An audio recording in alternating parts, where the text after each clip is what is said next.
Okay, so let's talk about sleep. We've all been there, right? You're scrolling, you're watching just one more video, and bam, it's 3 a.m. The goal here is pretty simple. I want to show you how to actually hack your sleep, not just survive it. We're talking science-backed ways to wake up feeling incredible on way less time than you probably think is possible. So, does this sound familiar? You do everything right. You get a full night's sleep, 7, 8, maybe even 9 hours, but you still wake up with those burning eyes and a head that just feels like it's full of cotton. You keep telling yourself, oh, I'll go to bed early tomorrow, but that tomorrow just never really comes, does it? It is so frustrating, and it's a huge sign that something is fundamentally off with how you're sleeping. And this really gets to the absolute heart of the problem. See, we've all been measuring the wrong thing. We're obsessed with the number of hours we spend in bed. But the real metric, the one that actually dictates how you feel and perform, it's the quality of your recovery. It's not about the clock, it's about efficiency. Which brings us to our first big idea: we need to bust the 8-hour sleep myth. I mean, we've been told our whole lives that 8 hours is the magic number for absolutely everyone. But you know what? The science shows that for a lot of people, more isn't always better. Sometimes it can actually be worse. So the real secret, the game changer, isn't just lying in bed longer. It's about increasing the density of your restorative sleep. We're talking about packing more high-quality deep sleep and REM sleep into every single hour. That's the secret sauce. That's how some people can absolutely crush it on just 5 or 6 hours a night. So, how in the world do we actually do that? Well, first, we gotta geek out a little bit and understand the science of what's happening in your brain when you're out cold.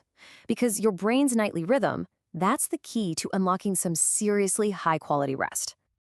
And it all comes down to this one concept, the sleep cycle.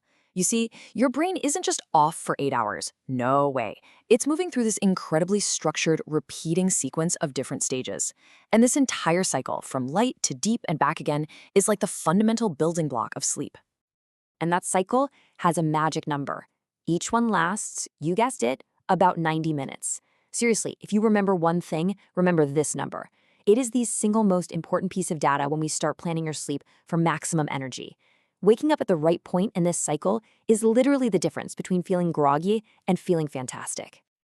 Now, inside that 90-minute cycle, there are two stages that matter more than anything for your recovery. Think of them as the two pillars holding up your entire night. You've got deep sleep, that's for your body. It's like sending your body to the repair shop. Muscles get fixed, your immune system recharges.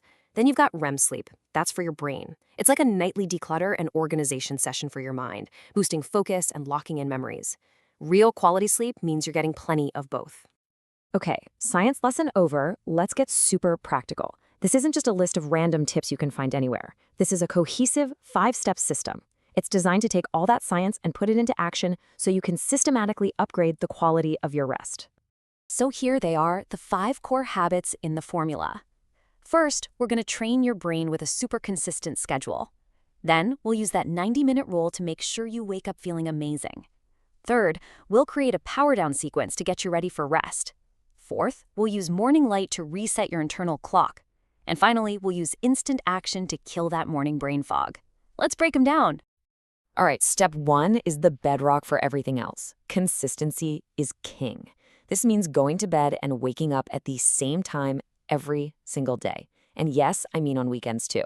This strengthens your body's internal 24-hour clock, your circadian rhythm, and it literally trains your brain to release the sleep hormone, melatonin, on cue. In fact, studies from Stanford show that irregular schedules can actually shorten your deep sleep. Then we bring in step 2, the 90-minute rule. Here's how you use it. You work backward from when you need to wake up in 90-minute blocks. So if you need to be up at 6:30 a.m., you'd aim to be asleep by 11 p.m. to get 5 full cycles. This makes sure you wake up at the end of a cycle, not in the middle of deep sleep, which is what causes that awful groggy feeling. Okay, step 3 is your power down sequence. This is an elite habit, and it's called the 3-2-1 method. It's simple. 3 hours before bed, no more heavy meals.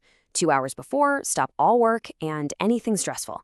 And 1 hour before bed, 0 screens. This is a powerful signal to your nervous system that it's time to chill out. Now, just as you power down at night, you gotta power up in the morning. That's step 4. Get some morning light. Seriously, just 10 minutes of sunlight as soon as you wake up resets that circadian clock and locks in your energy for the day. And finally, step 5, instant action. The second that alarm goes off, get out of bed, no snoozing. This trains your brain that the alarm means go, and it absolutely demolishes brain fog before it even gets a chance to start. All right, so once you've got those basics down and you're feeling pretty good, it's time to level up. These are the advanced tricks that high performers used to squeeze every last drop of quality out of their sleep and really maximize their energy. So we're going to look at 4 key areas here. We're going to talk about mastering your caffeine timing, creating the absolute perfect sleep environment, maybe using some supplements smartly, and then performing a mental declutter to calm that racing mind before your head even hits the pillow. First up, let's talk caffeine. Look, caffeine works by blocking the chemical in your brain that makes you feel sleepy.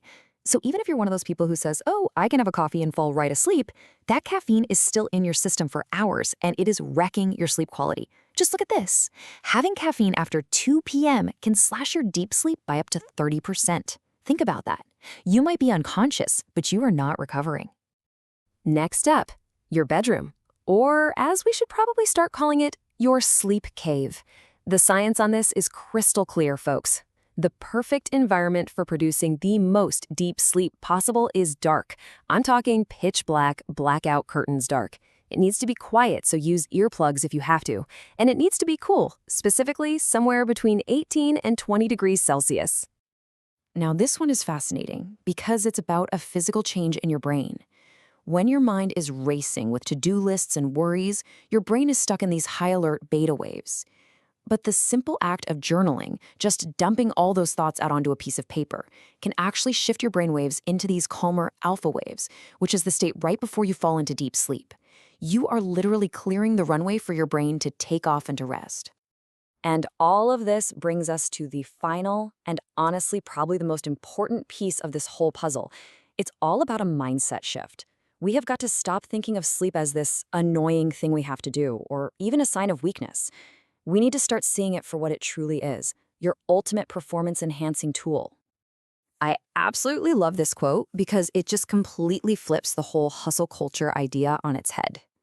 Real success isn't about bragging about how little you slept. It's about mastering your recovery so you can show up the next day with a brain that is sharp, a mind that is calm, and a focus that is unbreakable. So if there's one big takeaway from all of this, the ultimate life hack, it's this. You don't need more time in your day.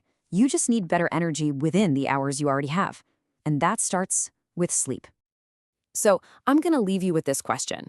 When you finally master your sleep, when you unlock that clear, calm focus, and you start waking up before your alarm feeling fully charged, what are you going to do with all that extra energy?